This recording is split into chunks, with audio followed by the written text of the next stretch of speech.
Kairé, je suis le pasteur Paterne Lumière du ministère d'affranchissement. Je viens par cette vidéo partager avec vous un principe de la vie conjugale. Alors nous savons tous que la famille est la cellule de base d'une nation et chaque nation a reçu la vocation de louer Dieu. La Bible dit nation, louer l'Éternel avec son peuple. Alors, si une nation se porte bien, elle peut facilement remplir sa mission dans l'humanité, contribuer au développement, à l'épanouissement de l'humanité. Cependant, nous savons que la famille s'appuie, se repose sur des familles. Et ici, je voudrais parler du mariage, de ceux qui vivent ensemble. Il faut dire que le mariage institué par Dieu a une notice, à un mode opératoire. Pour comprendre le mariage, il faut se tourner vers Dieu, il faut retourner à Dieu pour comprendre exactement ce que Dieu attend de monsieur et de madame. Pour donner une mission noble à son foyer, une vision qui permettra également à la nation de se développer. Alors, un principe fondamental de la vie conjugale que je voudrais partager avec vous ici, particulièrement ceux qui sont en couple ou également ceux qui veulent bien un jour se marier. Ce principe qui, à mon sens, est fondamental. L'exercice du devoir au détriment du droit. Alors, il faut dire que dans les foyers aujourd'hui, on exerce plus ce principe du droit que le principe du devoir. Un mariage est solidifié par l'exercice du devoir par rapport au droit. Si dans le foyer, on parle plus de j'ai droit à ceci, j'ai droit à cela, on est en train d'affaiblir notre relation, d'affaiblir notre mariage, notre vie conjugale. Le foyer doit reposer sur le sentiment de devoir.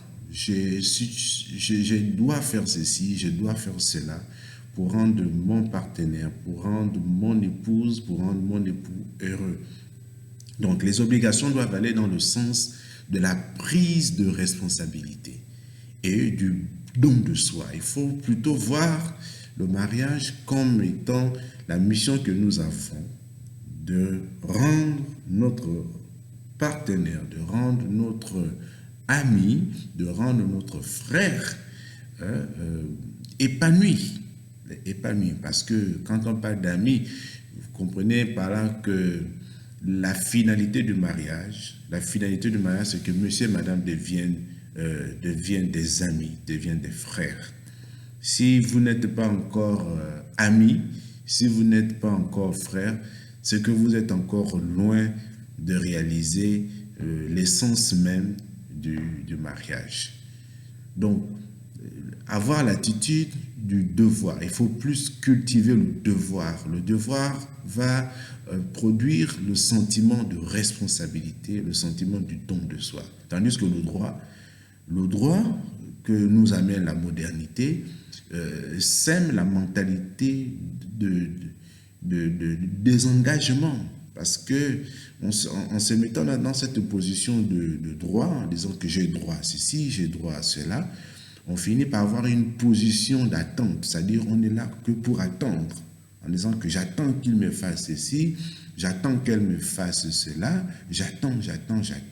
Au lieu de conjuguer le je dois faire ceci, je dois faire cela, la position d'attente va nous amener dans une position d'irresponsabilité. C'est-à-dire que puisque je n'ai pas droit à ça, puisque je n'ai pas reçu ça, alors je deviens irresponsable, je ne contribue plus, je n'apporte plus ma pierre à la construction, n'est-ce pas, de vivre ensemble, de notre relation de mariage. Et du coup, ça verse dans le désengagement. Et donc voilà un peu ce que je tenais à partager en quelques minutes avec les couples, avec ceux qui vivent ensemble.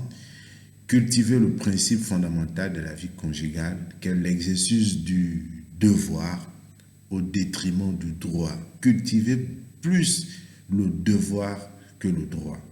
Le droit, c'est la modernité qui nous l'a apporté. Le devoir, c'est la recommandation de Dieu.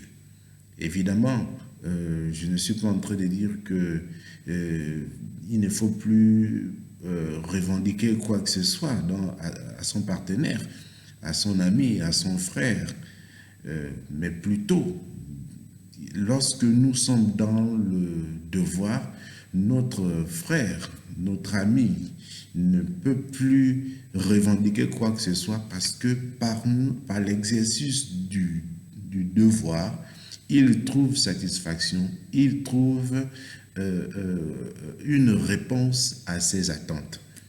Donc voilà un peu ce que je voulais partager avec vous. Je précise que quand je parle d'amis ici, je ne parle pas de ceux qui vivent dans des unions libres, non. Les enseignements que j'ai du mariage disent que une bonne relation démarre lorsque monsieur et madame ont déjà des sentiments d'amitié. Voilà, l'amitié c'est fort. La Bible dit que l'ami est comme le frère. Et lorsque cette amitié, lorsque cette amitié devient une fraternité, alors on a réussi notre mariage. Je ne sais pas comment vous vous voyez, je ne sais pas si depuis que vous êtes ensemble avec votre épouse et votre époux, si vous êtes des amis, des complices, ou si vous êtes des frères. Parce que la Bible dit qu'il est doux pour des frères de demeurer ensemble. C'est dans ce contexte-là que je place le mot ami et frère. Que Dieu vous bénisse, cultivez le devoir et diminuez le droit. Le droit à ceci, le droit à cela. Parce que le droit trouve satisfaction dans le devoir. Kairé.